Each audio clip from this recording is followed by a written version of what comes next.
অসমৰ সামাজিক সাংস্কৃতিক ক্ষেত্ৰখনলৈ অভূতপূৰ্ব বৰঙণি আগবঢ়োৱা ব্যক্তিসকলৰ ভিতৰত হিমাংশু প্ৰসাদ দাস অন্যতম।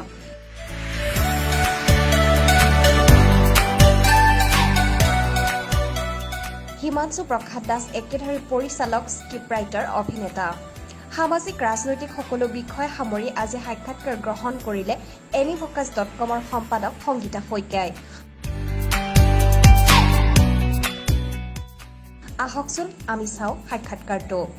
প্ৰথমে আপোনাৰ পৰা জানিব বিচাৰিম, বৰ্তমান সময়টো যিহেতু এতিয়াও কৰোণাও চলি আছে, ৰাজনীতিৰ এটা বতৰ চলি আছে, আপুনি সন্তুষ্টনে বৰ্তমান সময় পৰিস্থিতিক লৈ পেলাই? প্ৰথম কথাটো হ'ল আমাৰ দেশ ভাৰতবৰ্ষ বা আমাৰ নিজৰ ৰাজ্যখন এটা পিছত এটা সমস্যাৰ লগত যুঁজিয়ে আছে আৰু তাৰ ওপৰত ভূতৰ ওপৰত দানৱ পৰাদি কৰোণাৰ এই মানে যি আতংক সকলোতে আমি ব্যতিব্যস্ত। গতিকে এইখিনি সময় আমাৰ কাৰো কাৰণে ভাল বুলি আচলতে ক'ব নোৱাৰোঁ। গতিকে সুখী বুলি কোৱাটো প্ৰশ্নই নুঠে। হয়, মানে যিহেতু বহুতো ৰাজনীতিবিদৰ পৰা শিল্পীৰ পৰা আদি কৰি ৰাজনীতিলৈ গতি কৰিছে, মানে আমি নভবা কিছুমান ঘটনা সাম্প্ৰতিক সময়ত দেখা পাই আছে, আপুনি এই সম্পৰ্কত কি ক'ব খোজে?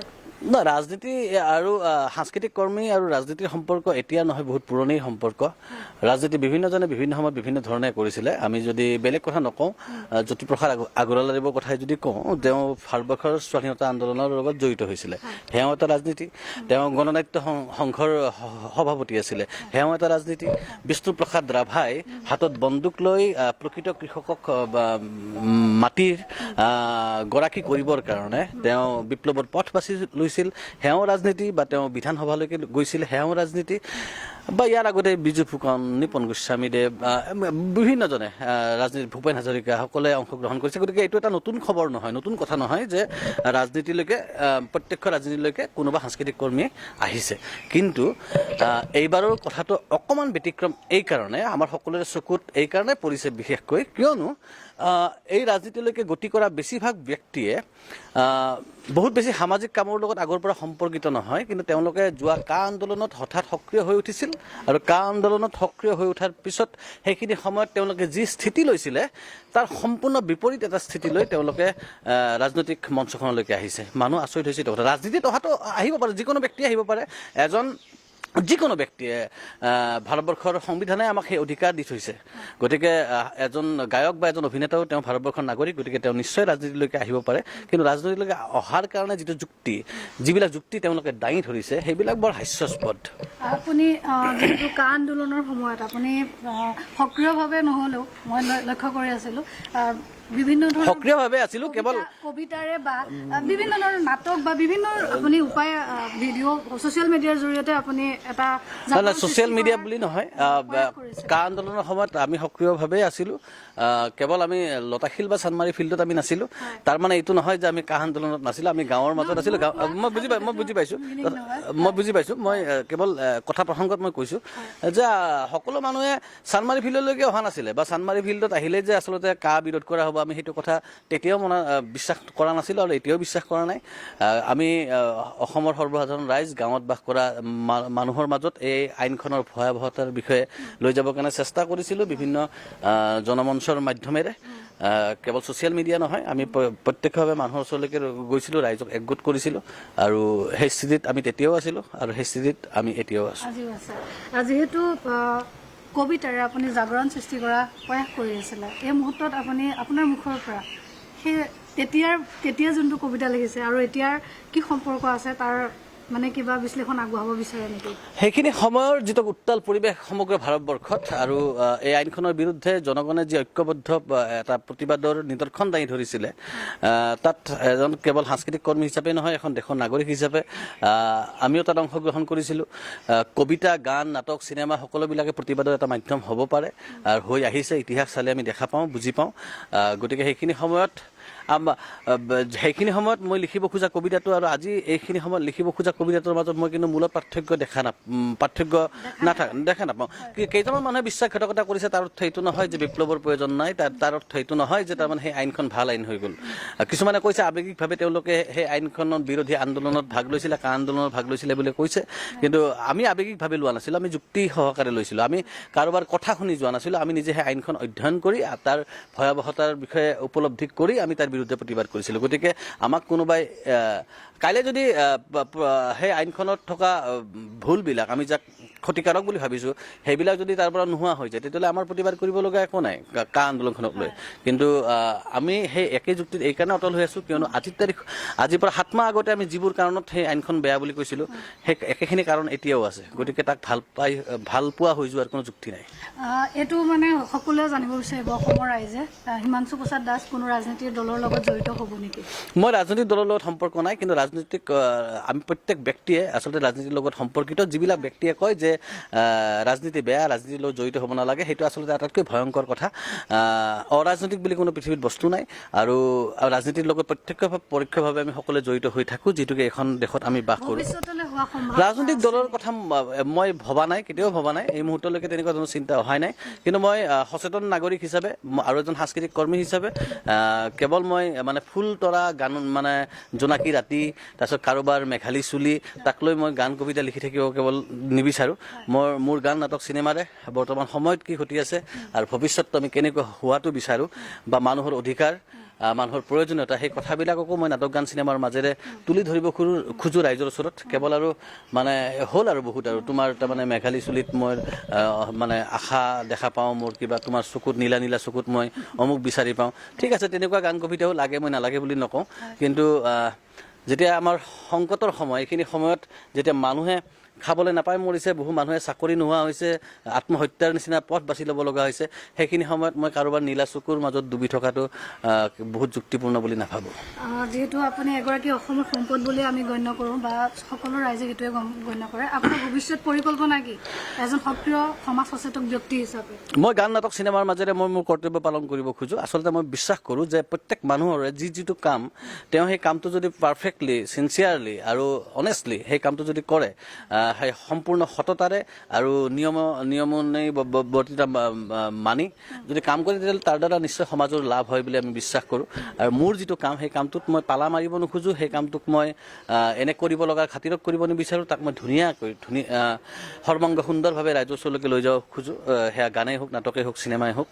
আৰু মই চেষ্টা কৰিম ভৱিষ্যতলৈ মোৰ জীৱনৰ অন্তিমখন চিনেমালৈকে, মোৰ জীৱনৰ অন্তিমখন নাটকলৈকে মই যাতে 100% নিজক ঢালি কাম কৰিব পাৰোঁ। এটা প্ৰশ্ন নুসুধিলে হয়তো আধৰুৱা হৈ ৰ'ব। যিহেতু এতিয়া সাংস্কৃতিক ক্ষেত্ৰখনত অকণমান উঠিছিলে, আপুনি নিজেও গম পাইছে, 2-এখন অসমীয়া চিনেমাই ৰাইজৰ সমাদৰ লাভ কৰিবলৈ সক্ষম হৈছিলে, কিন্তু ক'ভিড কেন্দ্ৰিক পৰিস্থিতিত ডাউন হৈ গৈছে। এই ক্ষেত্ৰত আপোনাৰ কি ক'ব খোজে? অসমীয়া চিনেমাৰ